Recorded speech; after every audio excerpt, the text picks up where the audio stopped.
चंचल है। जिस प्रकार बहती हुई हवा पर काबू पाना असंभव है, इसी प्रकार इस चंचल मन को अपने अधीन करना अति दुष्कर काम है। हे अर्जुन, तुम्हारा यह कहना सत्य है कि मन अति चंचल है, उसे अपने वश में करना बहुत मुश्किल है। मुश्किल है जनार्दन, असंभव है। नहीं अर्जुन, मुश्किल अवश्य है, परंतु असंभव नहीं है। तुम्हारा कहना है कि मन को वश में करने का कोई तरीका, कोई साधन भी है? अवश्य है। क्या है वो तरीका? मनुष्य को मैं के घमंड की मदिरा पिलाकर मदहोश करने वाला पाखंडी केवल मन है। उसके हाथों में मोह माया का जाल है, जिसे वो मनुष्य की कामनाओं पर डालता रहता है और उसे अपने वश में करता रहता है। ये मन शरीर से भी मोह करता है, अपनी खुशियों से भी मोह करता है और अपने दुखों से भी। खुशियों में खुशियों से भरे गीत गाता है, तो दुख में दुख भरे गीत गुनगुनाता है। अपने दुख में दूसरों को शामिल करके उसे खुशी होती है। किसी भी प्राणी को उसका मन जीवन के अंत तक अपने जाल से निकलने नहीं देता। रस्सी में बांधकर उसे तरह तरह के नाच नचवाता रहता है। वो जीव को इतनी फुर्सत भी नहीं देता कि वो अपने अंतर में झांक कर अपनी आत्मा को पहचाने और आत्मा के अंदर जिस परमात्मा का प्रकाश है, उस परमात्मा का साक्षात्कार करे। हे पार्थ, प्राणी के लिए आवश्यक है कि प्राणी अपने मन को काबू में करके अपने अंतर में झांक कर आत्मा को देखे। तब उस आत्मा के अंदर उसे परमात्मा का प्रकाश स्पष्ट दिखाई देगा। उसी को परमात्मा का साक्षात्कार कहते हैं। तुम तो कहते हो कि अपने अंतर में झांक कर आत्मा को और उस आत्मा में प्रकाशित परमात्मा को पहचानो। अर्थात आत्मा से अलग कोई और है जो आत्मा को पहचानेगा। ये किसको कह रहे हो कि आत्मा को पहचानो? कौन पहचानेगा अंतर की आत्मा को?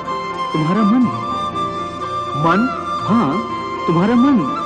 परंतु तुम तो कहते हो कि मन माया के भ्रमजाल में फंसाकर प्राणी को बहुत नाच नचाता है, फिर वह आत्मा और परमात्मा की ओर क्यों ले जाएगा?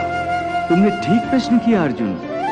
उसका उत्तर यह है कि जब तक तुम अपने आप को मन और विषयों के अधीन रहने दोगे, तब तक वो तुम्हें नाच नचाता रहेगा।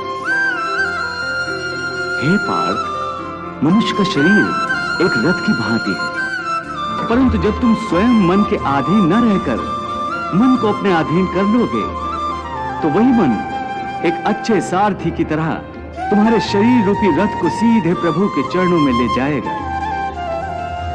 मैंने कहा था कि मनेव मनुष्याणाम कारण बंधन मोक्षेव, अर्थात यदि मन तुम्हारा स्वामी है और तुम उसके अधीन हो, तो वो तुम्हें माया के बंधन में जकड़ता रहेगा।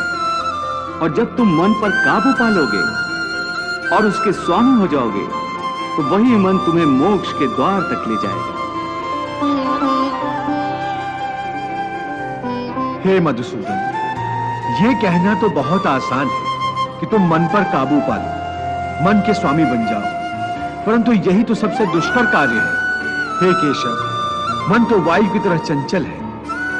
जिस प्रकार बहती हुई हवा पर काबू पाना असंभव है, इसी प्रकार इस चंचल मन को अपने अधीन करना अति दुष्कर काम है। हे अर्जुन, तुम्हारा यह कहना सत्य है कि मन अति चंचल है, उसे अपने वश में करना बहुत मुश्किल है। मुश्किल है जनार्दन, असंभव है। नहीं अर्जुन, मुश्किल अवश्य है, परंतु असंभव नहीं है। तुम्हारा कहना है कि मन को वश में करने का कोई तरीका, कोई साधन भी है? अवश्य है। क्या है वो तरीका? असंशयम महाबाहो मनो दुर्निग्रहं चलम अभ्यासेन तु कौन्ते वैराग्येण च गृह्यते।